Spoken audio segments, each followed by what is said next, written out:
Hey everybody, Coach Stacy Lynn here, looking all spiffy with these glasses, aren't I?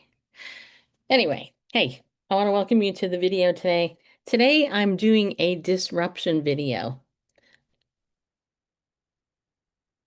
All right, so I want to tell you guys about a brand new book that was recommended to me from some colleagues, and I want to tell you about it because I know I've been doing a couple of book reviews going through this book, Not So Sorry, this one here.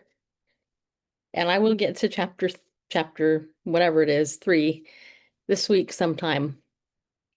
But today I want to tell you about this book. This book is called, see the title? When Narcissism Comes to Church. Healing your community from emotional and spiritual abuse. And I could not put this book down. I was so excited when I literally got it today. And now I know why everybody was recommending it in my group. So I wanted to tell you a little bit about it because um, I think what I'm going to do is I'm going to alternate. And since it's my channel, I can do what I want, right? So, but let me tell you a little bit. I want to read some quotes to you. I want to tell you a little bit about this, about who wrote it. So the guy that wrote it is Chuck DeGroat. He is a professor of pastoral care and Christian spirituality at Western Theological Seminary in Holland, Michigan, and a senior fellow at New Begin House of Studies in San Francisco. He's a licensed therapist, a spiritual director, and the author of, of Toughest People to Love and Wholeheartedness. Actually, my friend Tabitha Westbrook, who I interviewed on this channel about a month or two ago, she interviewed him on her channel. And anyway, this was one of the books that was recommended. I have to tell you that this is a good book. If you are somebody who has struggled in church because you've seen abuse in the church or you've been a victim of abuse in the church from abusive leaders, then you're going to really like this book. Just saying. And I want to read you a quote. There's a lot of quotes in here. I only read the introduction in the first chapter, but there was so much in it that I was like, man, this is such a good book. Now, the introduction, um, this is an interesting thing, and I bring this up because recently I got a new phone. I'm going to make a point, so don't click off. Okay, just saying. Recently I got a new phone. I haven't had a new phone in about 7, 8 years. I know, right? Yeah. Anyway, I had to get a new phone because my old phone was basically, they were weeding it out and saying I couldn't get my text messages anymore because it's so old. Well, whatever. Anyway, T-Mobile, my provider, has recently offered me an opportunity to get a Samsung smartwatch. And this spurred uh, a a thought in my head because I grew up without a smartwatch. I don't know about you guys, but I didn't need a smartwatch when I was younger. What do I need a watch for? Why do I need a watch? To tell me my heart rate, my oxygen level, how many steps I've taken, um, and so on, right? Don't we go to the doctor to let us know what our heart rate is when we're there, how much oxygen we have, right? And I was telling my husband that I thought it was interesting that technology is making us more self-absorbed, right? I mean, just admit it. You care more about you than anybody else. And if you don't, you're lying because you do. Okay? I mean, it's just reality of who we are. But this book really hit on that point. And I laughed when I read it because I was like, okay, this guy gets it. Um, but anyway, one of the things that this book talks about is how America in general is a narcissistic nation. Um, I know some of you don't want to hear that, but it's true. And there is I'm going to read you this quote here. This says here, um, while we tell ourselves stories of American, okay, I should probably move my book just in case it's blocking the mic.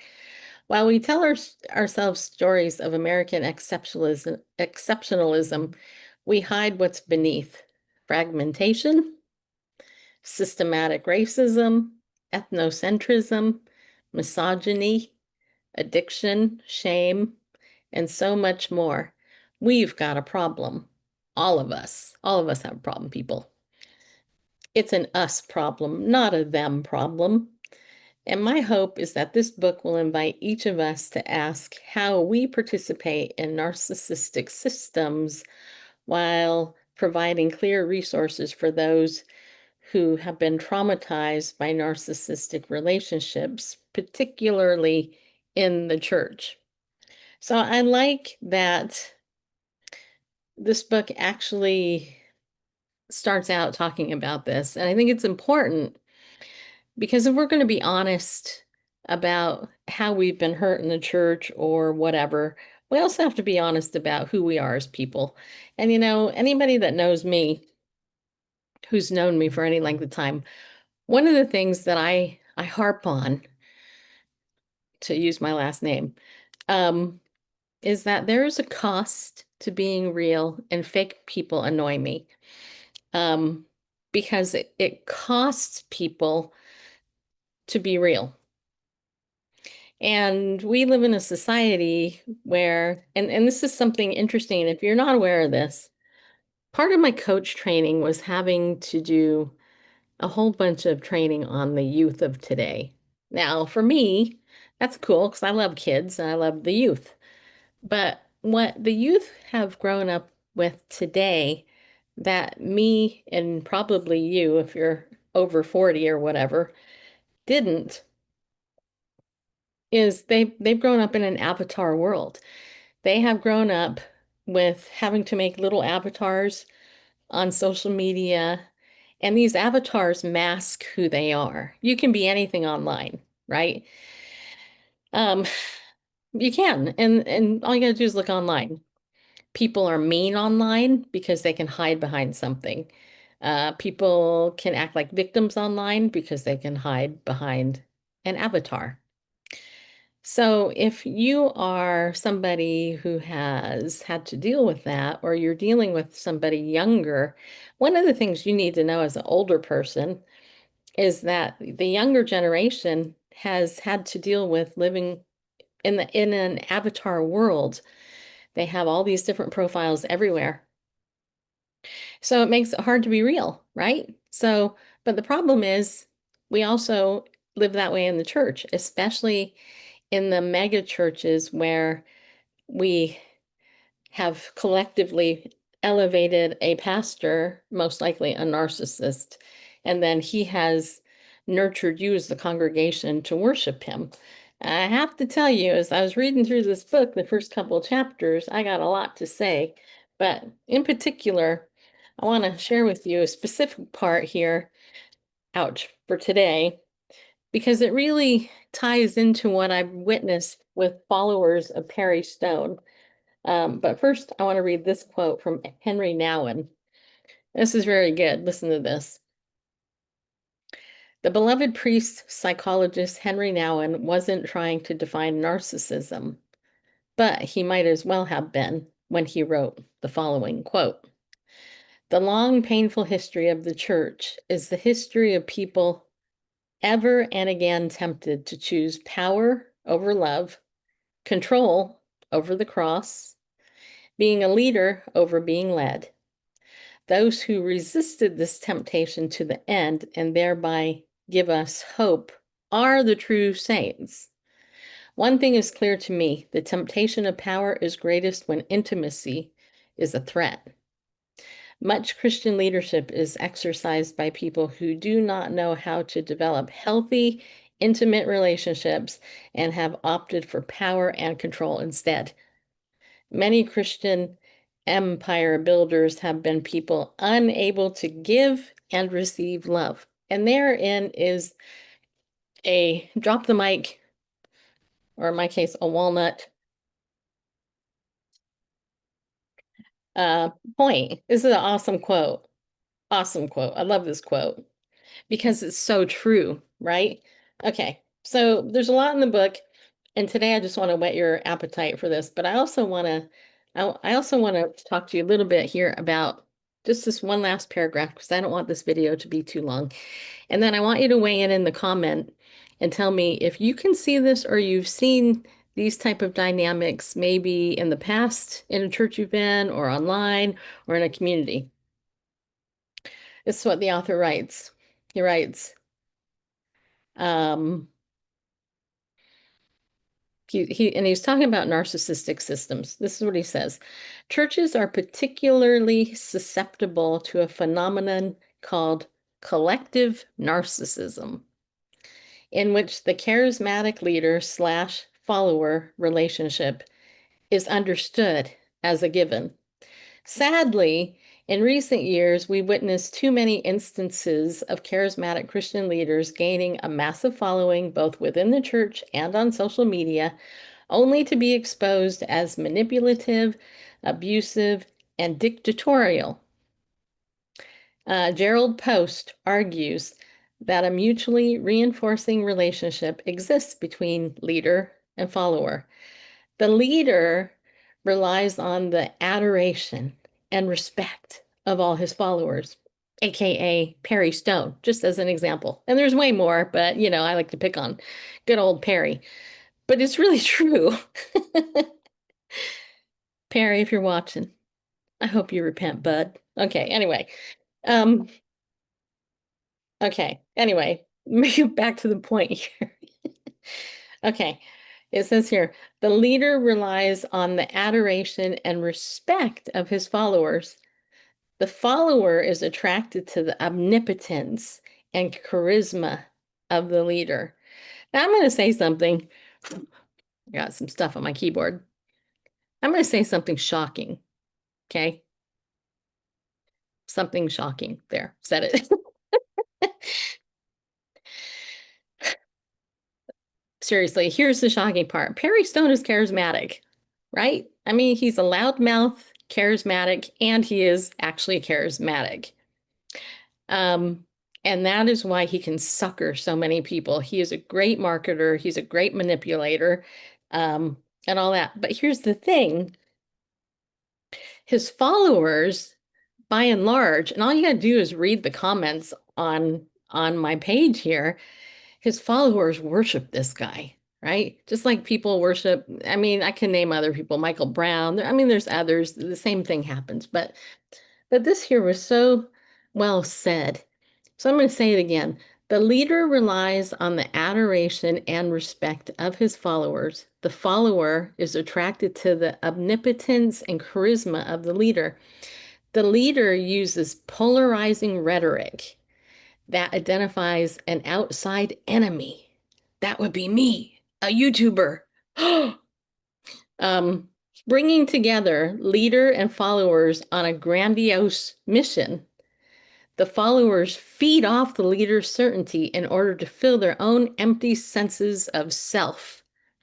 Interestingly, in this mutually reinforcing relationship, both are prone to a form of narcissism. And then listen to this. How can it be that narcissism thrives among those who seek to become like Christ? First, these systems attract people who want to be part of something special. The narcissistic system parades its specialness, the unique way God is working mightily in this church or movement or denomination. If that doesn't like peg Perry Stone and all these other, I'm not going to say that out loud. I was going to say blowhards, but I'm not going to say that out loud. Not really loud. I'll whisper it.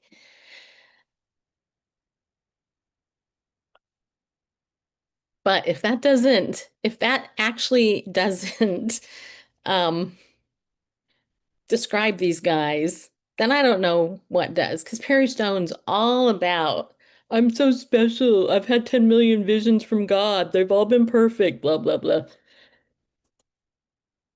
And his followers are like, oh, he's so great. He's read the Bible 175,000 hours. He's the greatest Bible teacher on the planet. Look, I'm not mocking the followers of Perry Stone as much as it is, I'm trying to wake you up. And I'm trying to get you to see how these types of leaders actually control you and you're part of their dumb worship thing and stuff. It's just really sad. But then Chuck DeGroat, he goes on to say in here, sorry, I have to use both my hands. I really can't wait to get my new glasses. This is getting old. Anyway, Chuck goes on to write, who would dare question God's work? Because the mission is tied to God's apparent movement, people are more likely to question their own judgments than God's obvious blessing. However, staff members are often asked to make large sacrifices for little or no remuneration and are often promised more with little delivery.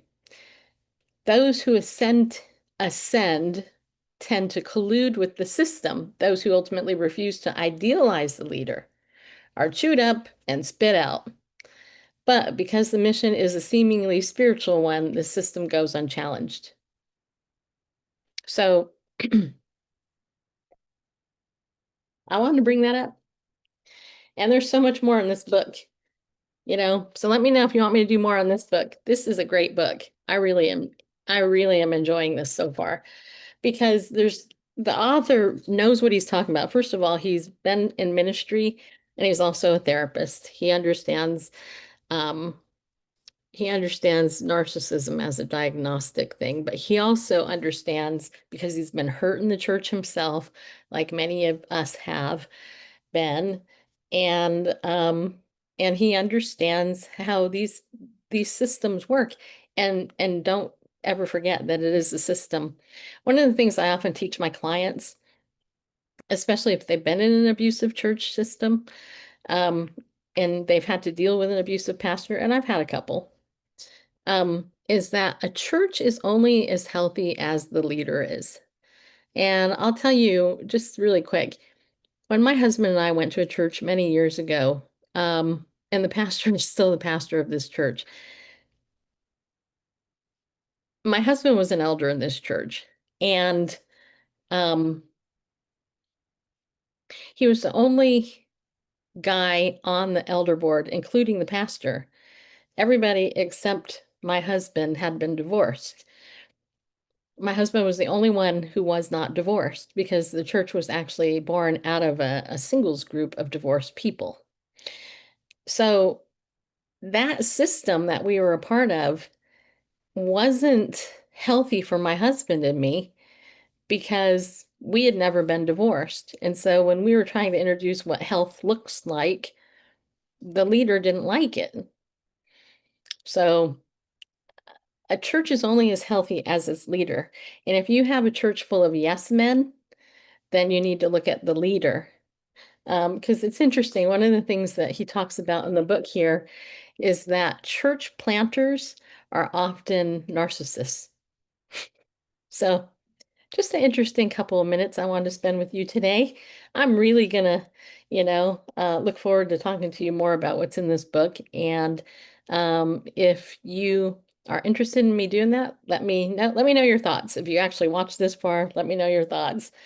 And as always, also wanted to let you know one last thing. If you want to set up a consult for coaching because you need a coach, a biblical Christian coach. One of my clients recently told me that when I made my video about what to look for in a Christian coach, one of the things that I said, actually two things I said, was that I personally wouldn't see somebody who wasn't older than me. And then also, I personally wouldn't see somebody that I didn't have an actual personal referral from. Now, this client brought to my attention this thing because they actually didn't have a personal referral to see me, and also they are a little bit older than me. Um, so I should probably let you know that if you are older than me, you you can come to see me, just so you know. And if nobody has referred you to me, but you've been watching my videos, pretty much what you see is what you get. Um, you know, you can meet with me, talk to me in person on video, and you can determine if you want to see me and work with me as a coach. Um, yeah, I guess it just never occurred to me that I could actually be deterring people from coaching with me. I'm not a good marketer. I mean, that's the bottom line. And I'm not in this to make $1 million, right? I mean, all the baloney out there. Oh, I just got an email from people who are trying to sell me a LinkedIn package. Oh, fire up your LinkedIn's, and all this stuff. And I'm just like, make it stop. Please make it stop. I just want to help people. I want to help people who have been hurt in the church, who want to go forward in life, who are interested in learning how to think more like the Lord, and or whatever. I specialize in a lot of areas. Narcissistic abuse is one of them. Um, Grief, loss. There's a lot of different things I can help you with. So just click the link if you want. If you want to talk. Okay, there's no pressure. And I will see you in the next video. So thanks for watching this, and I'll see you in the next video.